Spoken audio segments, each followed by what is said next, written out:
Hello दोस्तों, कैसे हैं आप। स्वागत है आपका एजुकेशन अड्डा में। उम्मीद करता हूं आप सभी अच्छे होंगे। आज हम लोग क्लास 9 पढ़ेंगे। क्लास 9 में हम लोगों ने लास्ट क्लास जो है ज्योमेट्री का पढ़ा था और ज्योमेट्री में कुछ चीज़ें हम लोगों ने डिस्कस की थी। इंट्रोडक्शन ऑफ ज्योमेट्री हम लोगों ने लास्ट वीडियो में पढ़ चुके हैं। तो चलिए आज हम लोग अपने ज्योमेट्री को कंटिन्यू करते हैं और आज हम लोग ज्योमेट्री में जो है लाइन एंड एंगल स्टार्ट करेंगे। लाइन एंगल यानी कि रेखाएं एवं कोण के बारे में कुछ सीखेंगे, उसके टाइप को बढ़ेंगे, फिर हम लोग अपने एक्सरसाइज पे आ जाएंगे। तो चलिए बिना टाइम वेस्ट किए हुए अपनी क्लास को स्टार्ट करते हैं। जो हमारे चैनल पे पहली बार आए हैं तो चैनल को लाइक करें, शेयर करें और सब्सक्राइब करना ना भूलें। और जो हमें फेसबुक पेज पे देख रहे हैं तो हमारे फेसबुक पेज को लाइक करें। तो चलिए स्टार्ट करते हैं अपना सेशन।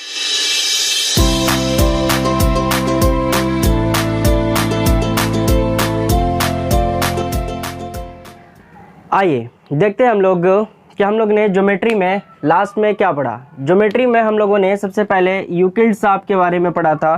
कहा था कि पूरी ज्योमेट्री जो है, अगर किसी पूरी ज्योमेट्री की स्थापना या पूरी ज्योमेट्री के बारे में जो जानकारियां दी हमें वो यूक्लिड साहब ने दिया। यूक्लिड साहब ने कहा कि अगर कोई बिंदु हो, अगर एक सिंपल सा ये बिंदु है तो ये बिंदु इस तरीके से ऐसे हम घुमा दें तो ये वृत्त बन जाएगा। अगर कोई ये बिंदु है और इसी बिंदु को सीधी खींच दें तो ये एक रेखा बन जाएगा। अगर किसी बिंदु को तीन बिंदु को इस तरीके से मिला दें तो त्रिभुज बन जाएगा। तो एक बिंदु से कितनी उत्पत्ति हो सकती है, कितना विकास हो सकता है ज्योमेट्री का, ये हमें किसने बताया था? यूक्लिड साहब ने बताया था। और यूक्लिड साहब ने अपनी एक बुक लिखी थी एलिमेंट्री, जिसमें 13 खंड है, जो कि अभी हम लोग 6 खंड अपने स्कूल में या अभी तक जो हम लोगों ने पढ़ा है सिर्फ 6 खंड पढ़ा है। ये सब चीज़ें हम लोगों ने डिस्कस किया था अपने लास्ट वीडियो में। चलिए, और हमें पता है कि रेखा किसे कहते हैं, रेखा खंड किसे कहते हैं, ये सब चीज़ हम लोगों ने पढ़ा है। तो चलिए आज हम लोग रेखाएं एवं कोण से स्टार्ट करेंगे। तो रेखाएं एवं कोण में सबसे पहले हम लोग बात करेंगे कोण की। ठीक है, तो आज हम लोग पहले देखते हैं कोण का प्रकार। कोण का प्रकार, टाइप ऑफ एंगल या kind of angle, kind of angle. ठीक है ना। तो हम लोग काइंड ऑफ एंगल पढ़ेंगे। एंगल है क्या कि दो रेखाएं इस तरीके से, अगर कोई दो रेखाखंड है और दोनों रेखाखंड का एक मूल्य बिंदु हो तो यहाँ जो स्पेस बनता है यही हमारा क्या कहलाता है? कोण कहलाता है। और किसी भी कोण को हम लोग थीटा से इंडिकेट करते हैं। ये चीज़ हम लोगों ने सीखा है और पढ़ा भी है कि किसी भी कोण को हम लोग थीटा से इंडिकेट करेंगे। ठीक है ना। जैसे थीटा 30 डिग्री, जैसे थीटा 45 डिग्री। तो किसी भी कोण को हम लोग थीटा से इंडिकेट करेंगे। तो सबसे पहले हम लोग पढ़ते हैं टाइप ऑफ एंगल में। टाइप ऑफ एंगल में जो हम लोग पढ़ेंगे आज, सबसे पहले पढ़ेंगे न्यून कोण। न्यून कोण के बारे में हम लोग पढ़ेंगे। तो न्यून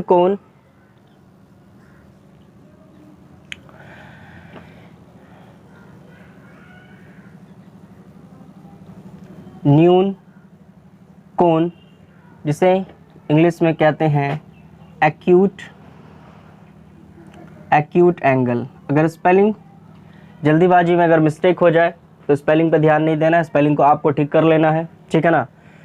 कॉन्सेप्ट पे ध्यान देना है, कॉन्सेप्ट सही है कि नहीं, बातें जो हम बता रहे हैं वो सही है कि नहीं, कहीं गलत बातें तो नहीं बता दे रहे, कहीं हम ऐसा तो नहीं बता दे रहे हैं कि 3 एंगल का जोड़ 220 हो जाएगा, है ना, जो है ही नहीं। तो उस चीज़ पर ध्यान देना है कि जो है क्या नहीं है। स्पेलिंग अगर मिस्टेक हो जाए उस पर आप लोग ध्यान दे देना और उस स्पेलिंग को ठीक कर लेना। तो चलिए सबसे पहले हम लोग देखेंगे कि न्यून कोण क्या है, एक्यूट एंगल है क्या। ठीक है, हम क्या करते हैं कि एक रेखा इस तरीके से खींचते हैं। ठीक है, और एक रेखा, इसी रेखा से रेखा एक इस तरीके से उठा देते हैं हम लोग, है ना। तो हमने देखा कि यहाँ कोई कोण बना। अगर ये बिंदु O पे मिल रहा है,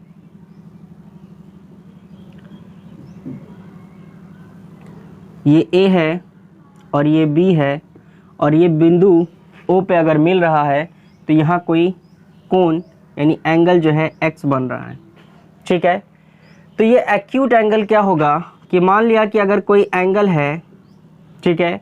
और इस एंगल की वैल्यू अगर 0 डिग्री से बड़ा होगा और 90 डिग्री से छोटा होगा, 0 डिग्री से बड़ा होगा और 90 डिग्री से अगर छोटा होगा तो वो कोण हमारा क्या कहलाएगा?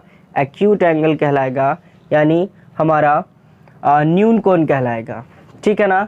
तो किसी भी एंगल का जो कंपैरिजन है वो हम लोग 90 डिग्री से करते हैं। यहाँ एक परपेंडिकुलर लाइन ड्रॉ करते हैं, है ना, लंब डालते हैं हम लोग। लंब के ये जो लंब है और ये जो सीधी रेखाएं हैं, तो इस रेखा के बीच में जो भी कोण बनेगा, इस रेखा के बीच में जो भी कोण बनेगा, ये सारा का सारा कोण क्या कहलाएगा? एक्यूट एंगल कहलाएगा, न्यून कोण कहलाएगा, है ना। तो न्यून कोण का जो लिमिटेशन हुआ वो कहाँ से कहाँ तक? 0 और 90 के बीच में। तो अगर हम बात करें कि कोई कोण है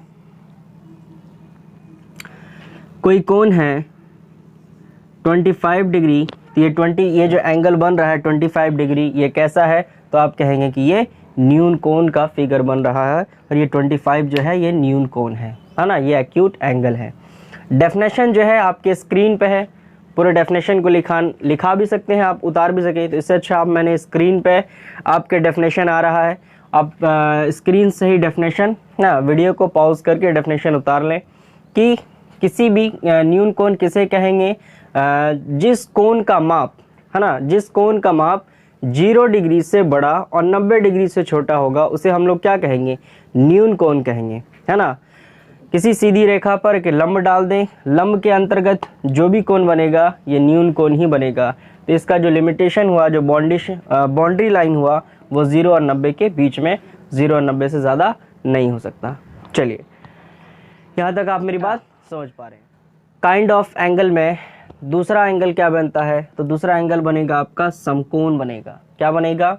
समकोण। बड़ा ही सिंपल होता है कि अगर एक सीधी रेखा है, हाँ, इसी सीधी रेखा पर एक लंब डाल दिया जाए, इसके अंतिम बिंदु पर, हाँ, यहाँ अंतिम बिंदु पर अगर हम एक लंब डाल दें तो लंब और सीधी रेखा के बीच जो कोण बनेगा वो 90 डिग्री का होगा। तो समकोण त्रिभुज यानी समकोण किसे कहेंगे? वैसा जिस कोण का मान, है ना, जिस कोण का मान 90 डिग्री होगा उसे हम लोग क्या कहेंगे? समकोण कहेंगे, है ना। जिस कोण का माप 90 डिग्री होगा उसे हम लोग समकोण कहेंगे, ठीक है। और 90 डिग्री को निकालना बड़ा ही आसान है। इस तरीके से मान लीजिए कोई रेखा इस तरह जा रही है और इस पे हमने एक लंब डाल दिया, ये, ठीक है, ये हमने लंब डाला, तो इधर जो एक एंगल बनेगा ये भी 90 बनेगा और ये भी जो एंगल बनेगा ये भी 90 बनेगा। तो जो 90 डिग्री का कोण बनाएगा, जिस कोण का माप 90 डिग्री होगा, वही हमारा क्या कहलाएगा? समकोण कहलाएगा। क्लियर है? चलिए, उसके बाद हम लोग देखते हैं दूसरा नंबर। दूसरे नंबर में हम लोग देखेंगे अधिक कोण के बारे में कि अधिक कोण, सॉरी, तीसरा नंबर जो है आपका अधिक कोण है।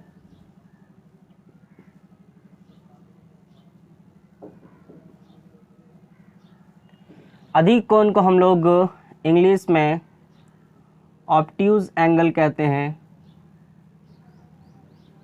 OBU, ऑब्ट्यूज एंगल कहेंगे, ठीक है ना। अच्छा, ऑब्ट्यूज एंगल होता क्या है? ऑब्ट्यूज एंगल किसे कहेंगे? ऑब्ट्यूज एंगल कहेंगे किसे? तो आपने देखा कि किसी समकोण को इस तरीके से हम लोग फाइंड करते हैं। तो रेखाएं इस लंब से नीचे की तरफ गया, है ना, ये नीचे की तरफ अगर रेखा गया तो आपने कहा, क्या कहा इसे? आपने कहा कि ये न्यून कोण होगा, ठीक है ना। तो क्या ये रेखा नीचे की तरफ जाएगी? तो क्या ये रेखा, ये लंब जो है इस तरफ भी झुक सकता है ना, यहाँ भी झुक सकता है, यहाँ भी झुक सकता है। तब यहाँ जो कोण बनेगा, इससे जो कोण बनेगा, तो ये 90 डिग्री यहाँ तक तो होगा ही, ये 90 डिग्री से ज़्यादा है। अगर यहाँ से कोण बनेगा तो यहाँ तो 90 डिग्री और ये 90 डिग्री से ज़्यादा है, ठीक है ना। यहाँ 90 डिग्री और ये 90 डिग्री से ज़्यादा है, ठीक है ना। तो हमने देखा कि जो भी अधिक कोण होगा वो क्या होगा, मान लीजिए इस तरीके से एक और फिगर बना दें कि एक स्ट्रेट लाइन है, सीधी रेखाएं हैं और इस पर कुछ y कोण बन रहा है। तो y कोण का मान हमेशा कैसा होना चाहिए, y कोण का मान 90 डिग्री से छोटा और 180 डिग्री से 90 डिग्री से बड़ा और 180 डिग्री से छोटा होना चाहिए। तो हमने देखा कि अधिक कोण कैसा कोण कहलाएगा, वैसा जिस कोण का मान 90 डिग्री से बड़ा और 180 डिग्री से छोटा होगा वे कोण क्या कहलाएंगे, अधिक कोण कहलाएंगे। हाँ, इसका डेफिनेशन आपके स्क्रीन पे है, वीडियो को पॉज करके आप इसका डेफिनेशन उतार सकते हैं, ठीक है ना। और हम कैसे पहचानेंगे कि कौन सा अधिक कोण है, कौन सा अधिक कोण नहीं है। तो किसी भी स्ट्रेट लाइन पर एक लंब आपको डाल देना है, लंब के इस तरफ अगर झुकेगा, स्ट्रेट लाइन की तरफ ही झुकेगा तो एक्यूट एंगल यानी न्यून कोण होगा। अगर लंब के दाईं तरफ यानी एंटी क्लॉकवाइज डायरेक्शन में झुकेगा तो वो क्या हो जाएगा, आपका अधिक कोण हो जाएगा। तो अधिक कोण का माप क्या होना चाहिए, वैल्यू क्या होनी चाहिए, वैल्यू होनी चाहिए 90 डिग्री से बड़ा और 180 डिग्री से छोटा होना चाहिए, ठीक है ना। तो आप फिगर देख के भी पहचान सकते हैं। ये एक स्ट्रेट लाइन है और चलिए इसको थोड़ा डिफरेंट करके बनाते हैं।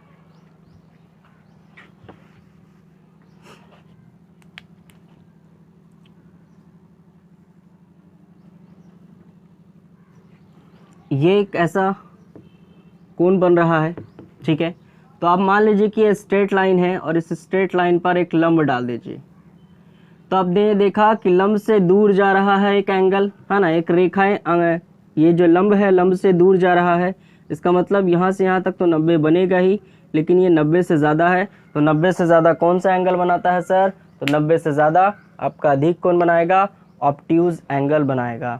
तो ऑब्ट्यूज एंगल की वैल्यू जिस कोण का माप 90 डिग्री से बड़ा और 180 डिग्री से छोटा होगा उसे हम लोग क्या कहेंगे, ऑब्ट्यूज एंगल यानी कि अधिक कोण कहेंगे। तो चलिए देखते हैं और भी टाइप्स के क्या देखते हैं। सरल रेखे 4 नंबर जो आपका बनता है सरल रेखे या रिजु कोण, है ना। सरल रेखी कहिए या रिजु कोण, जिसे इंग्लिश में हम लोग कहेंगे स्ट्रेट लाइन एंगल। तो आपका जो नाम है उससे ही साबित होता है कि ये कोण कैसा होगा, कि एक स्ट्रेट लाइन होगी, है ना। लाइन अगर सीधा नहीं है, ये कोई लाइन है ए और बी, जहाँ बिंदु ओ पर एक कोण बन रहा है, बिंदु ओ पर एक कोण बन रहा है और इस कोण का जो मान होगा वो 180 डिग्री होगा। तो जिस सरल रेखा पर, सीधी रेखा पर एक कोण बनेगा उसका मान क्या होगा, 180।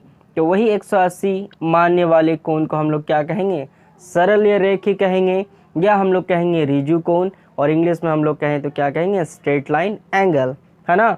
तो स्ट्रेट लाइन एंगल का डेफिनेशन क्या बनता है, तो स्ट्रेट लाइन एंगल जिस कोण का मान 180 डिग्री, है ना, जिस कोण का माप 180 डिग्री होते हैं, हाँ, वैसे कोण को हम लोग स्ट्रेट लाइन एंगल कहेंगे, या हम लोग हिंदी में कहें तो सरल रेखी या रिजु कोण हम लोग कहते हैं। क्लियर है, यहाँ तक आप मेरी बात समझ पा रहे हैं। ये बेसिक चीज़ें हैं, हाँ, ये सारी चीज़ें आनी चाहिए, क्योंकि देखिए ज्योमेट्री जो है ना, ज्योमेट्री बहुत डेप्थ है। हाँ, आप बहुत सारे ऐसे चैप्टर है जिसका एक बाउंडेशन है, बहुत ज़्यादा जो है एरिया नहीं है, कहीं ना कहीं से घूम करके एक ही तरीके से क्वेश्चन आपसे पूछता है। लेकिन ज्योमेट्री में क्या बहुत डेप्थ है, आपको अगर अच्छी नॉलेज है ज्योमेट्री की तब आपसे ज्योमेट्री बनेगा, नहीं तो ज्योमेट्री को जानने के लिए जितना ही जाने आप उतना ज़्यादा गहराई में चलते जाएंगे। हाँ, क्योंकि ये जो है बेसिक चीज़ें हैं, इसके बारे में अगर आपको नॉलेज नहीं है, हाँ, तब आपको क्वेश्चन बनाने में और परेशानियाँ आती चली जाएंगी। तो क्लियर है, आई होप यहाँ तक आप मेरी बात समझ पा रहे हैं कि स्ट्रेट लाइन एंगल किसे कहेंगे। अब हम लोग स्ट्रेट लाइन एंगल से थोड़ा आगे हम लोग कॉम्प्लीमेंट्री एंगल, है ना, जिसे हम लोग हिंदी में पूरक कोण कहते हैं। कॉम्प्लीमेंट्री एंगल होता क्या है, हमने अभी पढ़ा कि समकोण त्रिभुज के बारे में, सॉरी समकोण के बारे में, कि समकोण क्या होता है, कि जिसका मान क्या होगा 90 डिग्री होगा। जिस कोण का मान 90 डिग्री होगा उसे हम लोग क्या कहेंगे, समकोण कहेंगे। तो ऐसा ही कुछ फिगर बन रहा था समकोण का, ठीक है, या इसको इस तरीके से हम लोग बना दें, कुछ ऐसा फिगर बन रहा था। तो अगर ये O बिंदु पे मिल रहा है और इस रेखा का नाम A है और इस रेखा का नाम B है, और इस एंगल AOB को कोई रेखा C कट करती है, रेखा C कट करती है, तो आपने देखा कि ये 90 डिग्री को ये रेखा कट कर रहा है। अगर इस कोण AOC, किसका, कोण AOC प्लस कोण BOC, इन दोनों का मान 90 डिग्री हो रहा है, तब AOC और कोण BOC ये क्या है, कॉम्प्लीमेंट्री एंगल है। इसका मतलब ये दोनों पूरक कोण हैं। आपने देखा कि आपने दो कोण को जोड़ा और हमने कहा कि अगर 90 डिग्री आ रहा है तब ये कॉम्प्लीमेंट्री एंगल कहलाएगा। डैट मीन्स अगर दो कोण का योग 90 डिग्री के बराबर होगा तो वो हमारा पूरक कोण कहलाएगा, कॉम्प्लीमेंट्री एंगल कहलाएगा। क्लियर है। और ये ज़रूरी ना समझें कि यहाँ जो है ये 45-45 ही बनाएगा, है ना, ये ज़रूरी नहीं है। अब ये रेखा जो कट इसे कर रही है, ये रेखा, ये एंगल को, ये रेखा अगर इसे समद्विभाजित कर रही है या इसे प्रतिच्छेद कर रही है यहाँ से, तो ज़रूरी नहीं है कि ये बराबर हिस्सों से कटे। ऐसा भी हो सकता है कि ये 60 डिग्री हो और ये 30 डिग्री हो, है ना। ऐसा भी हो सकता है कि ये 70 डिग्री हो और ये 20 डिग्री हो, लेकिन दोनों का मान क्या होना चाहिए, 90 डिग्री के बराबर होना चाहिए। तो वैसे कोण को हम लोग क्या कहेंगे, कॉम्प्लीमेंट्री एंगल, या हिंदी में कहें तो पूरक कोण कहेंगे। क्लियर है, समझ रहे हैं मेरी बात। इस तरीके से अगर यहाँ कोई कोण बन रहा है, हाँ, और ये इसे प्रतिच्छेद कर रहा है और इसका मान 40 डिग्री और ये इसका मान 50 डिग्री है, तो हम कहेंगे, और ये बिंदु O पर, और ये P और ये Q और यहाँ R है, तब हम कहेंगे एंगल POR, हाँ, और एंगल ROQ ये क्या है, कॉम्प्लीमेंट्री एंगल है ना। ये एक दूसरे के क्या है, पूरक कोण है। कोण POR और कोण QOR ये दोनों एक दूसरे के क्या है, पूरक कोण है ना। इन दोनों का जोड़ जो होगा वो किसके बराबर होगा, 90 डिग्री के बराबर होगा। तो जिस दो कोण का योग 90 डिग्री के बराबर होगा उसे हम लोग क्या कहेंगे, कॉम्प्लीमेंट्री एंगल कहेंगे। क्लियर है। आई होप यहाँ तक आप मेरी बात समझ पा रहे हैं। तो चलिए इससे एक स्टेप और आगे बढ़ते हैं और हम लोग अपने कॉन्सेप्ट को और क्लियर। अब हम लोग देखेंगे कि पूरक कोण किसे कहते हैं। पूरक कोण, हमने देखा कि एक स्ट्रेट लाइन था और स्ट्रेट लाइन पर अगर ये स्ट्रेट लाइन का नाम A और B है और बिंदु O पर कोई कोण बन रहा है, ठीक है ना। इस बिंदु O पर कोई कोण बन रहा है, तो हम चाहें और तीसरी रेखा अगर इसे प्रतिच्छेद करती है या समद्विभाजित करती है, तब आपने देखा कि एक एंगल यहाँ x बनेगा और दूसरा एंगल यहाँ क्या बनेगा, y बनेगा, ठीक है। अगर एक एंगल x और दूसरा एंगल यहाँ y बन रहा है और हम कह दें कि एंगल x और एंगल y क्या दोनों का जोड़ 180 नहीं है। क्या एंगल x को और एंगल y दोनों को जोड़ें तो क्या इसका दोनों का जो सम है 180 नहीं होगा। ये पूरा का पूरा यहाँ से यहाँ तक x 180 है ना। हमने पढ़ा था कि एक स्ट्रेट लाइन एंगल पर अगर कोई O पर एक एंगल बनेगा तो ये 180 के बराबर होगा। तो ये 180 एंगल को यहाँ x बना रहा है, यहाँ y बना रहा है, दोनों को जोड़ते हैं तो 180 बनेगा ना। तो हमने देखा कि कोण x और कोण y दोनों को जोड़ने पर अगर कोई 180 डिग्री का कोण बना रहा है तो वैसे कोण को हम लोग क्या कहेंगे, संपूरक कोण कहेंगे या सप्लीमेंट्री एंगल कहेंगे। क्लियर है, समझ रहे हैं आप मेरी बात? यानी कि x जो है y का क्या है, कॉम्प्लीमेंट्री एंगल है ना, कि दोनों का जोड़, दोनों का योग जो है, दोनों का सम जो है अगर 180 के बराबर आएगा तो ये एक दूसरे के क्या हो जाएगा, संपूरक कोण कहलाएगा। तो x के संपूरक क्या आया, y आया, है ना। ज़रूरी नहीं है कि यहाँ x का मान 90 ही आए, है ना, यहाँ कुछ भी हो सकता है। अगर ये एंगल 100 डिग्री है तो ये 90, ये 180 पुराने के लिए 80 डिग्री भी हो सकता है। अगर यहाँ 120 डिग्री आ रहा है तो ये 60 भी हो सकता है ना। लेकिन दोनों का जो सम है, दोनों का सम कितना होना चाहिए, दोनों का सम आपका 180 के बराबर अगर पूछ जाता है तो वैसा कोण, यानी दो कोण का सम अगर 180 डिग्री के बराबर होगा तो वैसे कोण को हम लोग क्या कहेंगे, पूरक कोण कहेंगे, और इंग्लिश में बात करें तो सप्लीमेंट्री एंगल कहेंगे। क्लियर है, समझ रहे हैं आप मेरी बात? तो चलिए इसी से हम लोग एक क्वेश्चन बनाते हैं। यहाँ पे हम लोग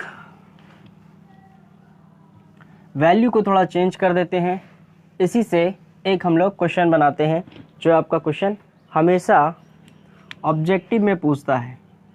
मान लीजिए कि ये x डिग्री है, 3x डिग्री है और ये 4x डिग्री है ना। ये 3x डिग्री है और ये 4x डिग्री है, तो ये दो एक दूसरे का क्या है, ये एक दूसरे का क्या है, सप्लीमेंट्री एंगल है, यानी कि पूरक कोण है।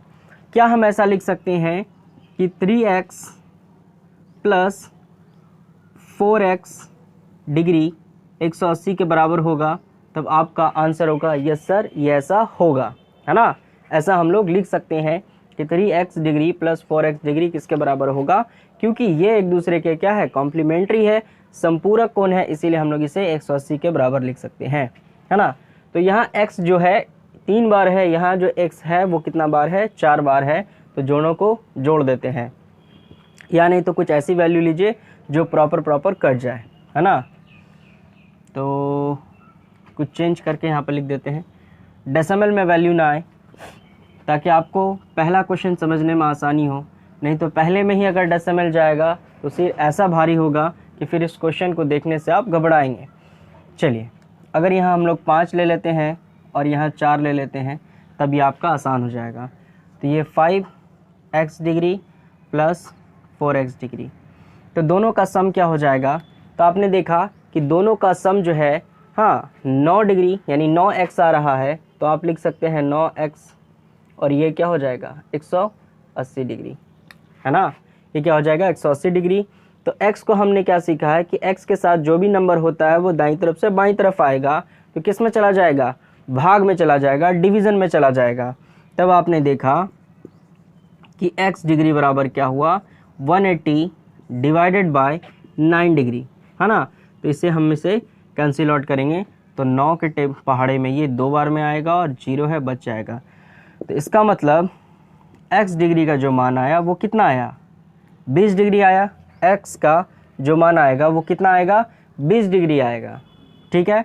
तब यहाँ जो एंगल बन रहा है इसका मान तो अभी हमने नहीं फाइंड किया है ना, तब हम देखेंगे कि 5 गुना 20, है ना, तो 20 पंचे 100, इसका मतलब यहाँ जो कोण बन रहा है ये कितना डिग्री का है, 100 डिग्री का है। फिर यहाँ के बारे में अगर इस कोण के बारे में पता करना हो तो हमें क्या लिखना होगा कि 4 गुना 2, तो 20 चौके 80, इसका मतलब ये कितने डिग्री का कोण बन रहा है, ये आपका 80 डिग्री का कोण बन रहा है। तो इस तरीके से कॉम्प्लीमेंट्री का कॉन्सेप्ट लेकर के इस तरीके के कई क्वेश्चन आप बना सकते हैं। ऐसा ज़रूरी नहीं है कि ये सिंपल ही रहे एक रेखा, इसमें 2-3 रेखा है डाल करके, एक यहाँ से इसी लाइन से एक रेखा इधर चली जाएगी, एक रेखा इधर चली जाएगी, बीच में 2 वैल्यू दी जाएगी, फिर आपको कहेगा कि x का मान निकालें, कौन a का x का मान निकालें, या कौन y रहेगा तो कौन y का मान निकालें, या आपसे कह देगा, चलिए इसे मिटा देते हैं पहले, ठीक है ना। जो उतारना चाहते हैं पहले इसका स्क्रीनशॉट ले लें, फटाफट स्क्रीनशॉट इसका ले लें, मैं हट जाता हूँ यहाँ पर से। चलिए, उसके बाद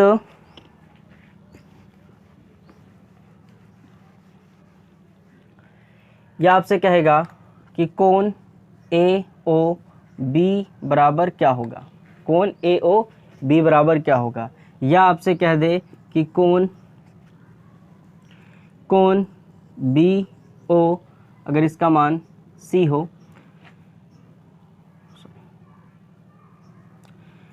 तो इसका मान क्या होगा, ये भी आपसे पूछ सकता है कि कोण ए ओ सी बराबर क्या होगा, या कोण बी ओ, यानी जहाँ एंगल होता। और एक अच्छी बात यह है, ये समझना है कि जिस एंगल के बारे में बात करेंगे, मान लीजिए कि हमने ट्रायंगल पढ़ते हुए आ रहे हैं और यहाँ ए बी सी है और इस कोण के बारे में बात करते थे, तो इसे हम लोग क्या करते थे, बीच में रखते थे।